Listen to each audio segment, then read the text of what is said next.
పేదరికం పోగొడతామని బాకా ఊదిన సర్కార్ పెద్దలు ఇప్పుడు P4ను ఓ ప్రహసనంగా మార్చేశారు.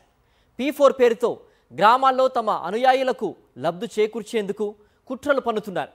పేదరిక నిర్మూలన అటుంచి నయా పెత్తందారులను తయారు చేసేందుకే ఈ P4 తీసుకువచ్చారనే ఆరోపణలు వస్తున్నాయి. ఎలాంటి ఆస్తులు లేని అభాగ్యుల్ని ఎంపిక చేయకుండా భూములు, సొంత ఇల్లు ఉన్న ధనవంతుల్ని జాబితాలో చేర్చడంపై పేదలు మండిపడుతున్నారు. అవకతవకలుగా జరిగిన P4 సర్వేని తిరిగి చేపట్టాలని కమ్యూనిస్టులు డిమాండ్ చేస్తున్నారు. సమాజంలో అత్యంత పేదరికంలో మగ్గుతున్న వారిని గుర్తించి వారిని ధనవంతులు, పారిశ్రామికవేత్తలు, ఎన్ఆర్ఐల ద్వారా ఆదుకోవాలన్న సరికొత్త కాన్సెప్ట్తో కూటమి ప్రభుత్వం P4 సర్వేకు శ్రీకారం చుట్టింది.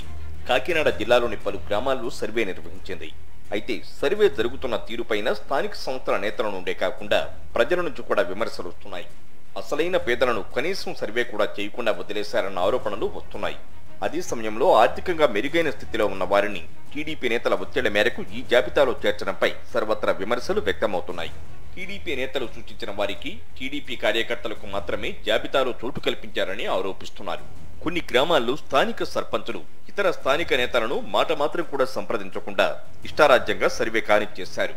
హంసవరం గ్రామంలో 176 మందిని జాబితాలో చేరిస్తే అందులో 100 మంది టీడీపీ కార్యకర్తలు, మద్దతుదారులే కావడంతో గ్రామ సర్పంచ్ మేరీ అవినాష్ షాక్ తిన్నారు.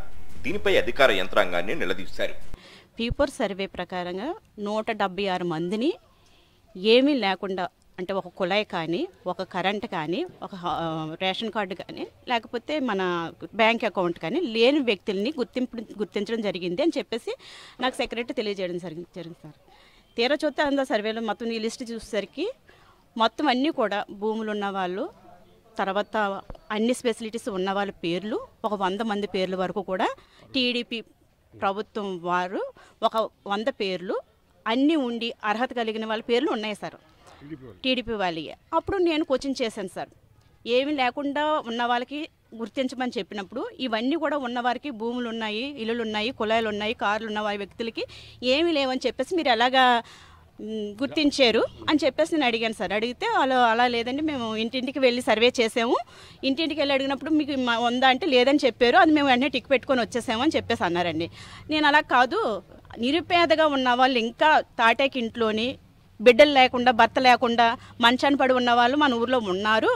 అలాంటి వాళ్ళని గుర్తించకుండా వీళ్ళ 100 మందికి మీరు అలా గుర్తించగలిగారు అని చెప్పేసి గ్రామంలో అడ్డగోలుగా సర్వే చేసిన అధికారులు స్థానిక నేతలను కానీ, గ్రామ పెద్దలను కానీ సంప్రదించలేదని సర్పంచ్ మండిపడ్డారు.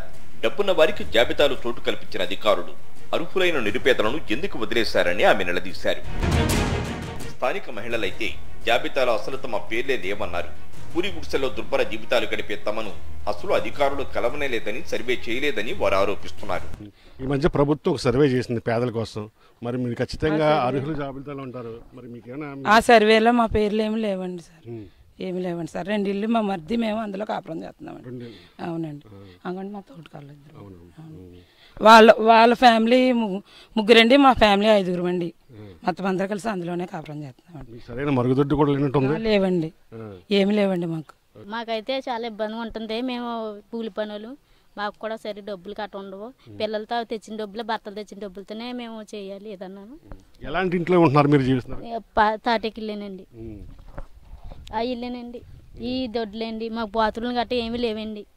డబ్బు ఉన్న వాళ్ళు పేదలు కదండి, మేము కూడా పేదలని తెలియాలి. మరి ఉన్న వాళ్ళకి ఇస్తున్నారు, లేని వాళ్ళకి మనం చూపిస్తలేదు ఏది కూడా. మరి గ్రామంలో సర్వే చేస్తామని అధికారులు చెప్పనూ లేదు, గ్రామానికి రాను లేదంటున్నారు స్థానికులు.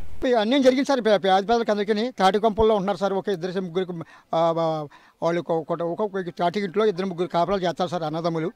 వాళ్ళకి లబ్ధి లేదు సార్, వాళ్ళకి ఇంటి భూమి లేదు. వాళ్ళకి నిరుపేదలు సార్. ఏ రోజు కష్టపడితే ఆ రోజు వాళ్ళు కొండెక్కుతారు సార్. ఆడ మగ పని చేసుకోవడానికి వెళ్తారు సార్, కూలి పనులకి వెళ్తారు సార్.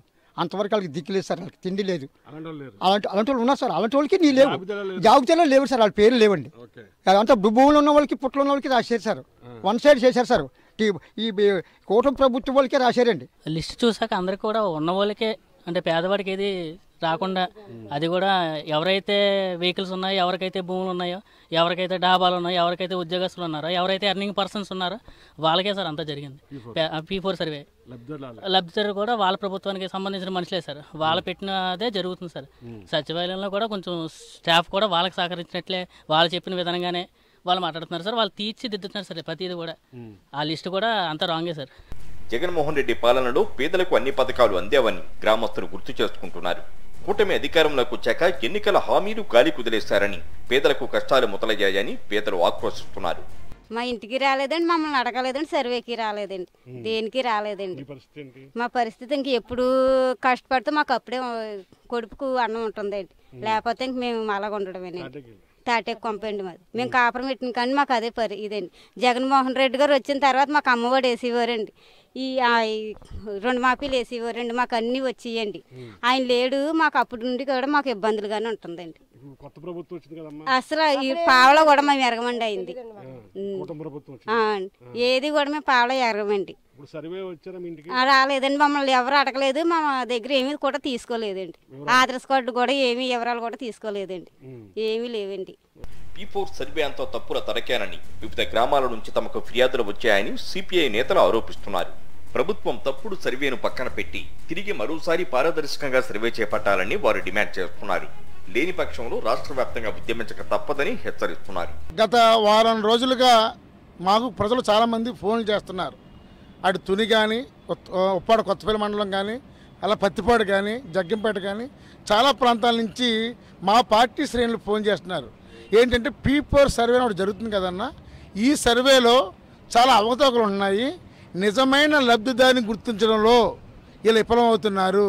వాళ్ళు స్టేట్ నుంచి వచ్చిందో ఏదో తెలియదు కానీ తెలుగుదేశం పార్టీ శ్రేణుల వద్ద దగ్గరికి వెళ్తున్నారే తప్ప నిజమైన కూడు లేక, గూడు లేక, నివాసం లేక బాధపడుతున్న పేదవాడి దగ్గరికి వెళ్ళడానికి మాత్రం వీళ్ళు సిద్ధంగా లేరు. ఒకసారి దీని మీద మనం జిల్లా కలెక్టర్ని కలిసి ఈ సర్వే ఒకసారి మళ్ళీ చేయాలని కోరుతున్నారు. ఎందుకంటే ఒక పక్క ఉగాది దగ్గరికి వచ్చేస్తుంది, ఉగాది నుంచి ప్రారంభిస్తున్నారు. దీని ఉద్దేశం ఏంటి?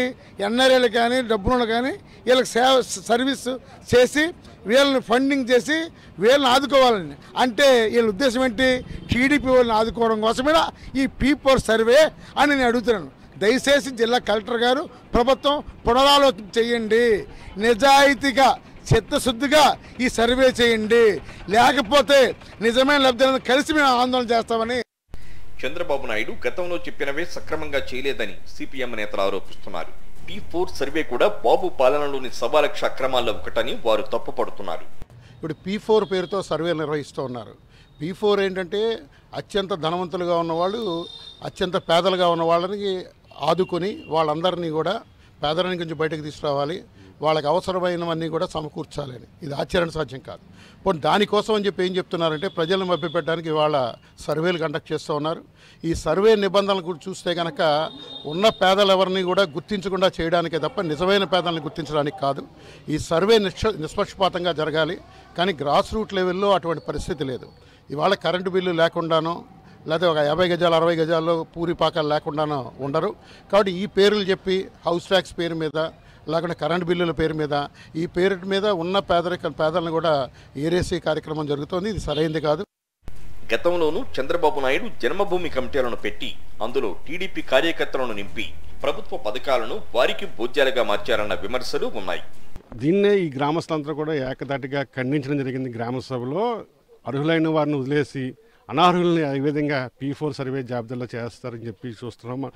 వీరంతా కూడా ప్రశ్నించడం జరిగింది. దీంతో అధికారులు అవాక్కయ్యి గ్రామ సభలో వీరి మీద ఎదురుదాడి చేసే ప్రయత్నం చేయడంతో సభ నుంచి వాకౌట్ చేసి వెనుదిరిగి వచ్చారు. ఖచ్చితంగా ప్రభుత్వం P4 సర్వేని నిష్పక్షపాతంగా పారదర్శకంగా నిర్వహించి అర్హులు ఎవరైతే ఉన్నారో పార్టీలు, కులాలు, మతాలు చూడకుండా అర్హులైన వారికి ప్రభుత్వం నుంచి P4 సర్వే ద్వారా లబ్ధి చేకూర్చాలని చెప్పి కూడా హంసవరం ప్రజలు డిమాండ్ చేస్తున్న పరిస్థితి. జర్నలిస్ట్ వెంకటరామతో కలిసి కరస్పాండెంట్ రాజు, సాక్షి టీవీ.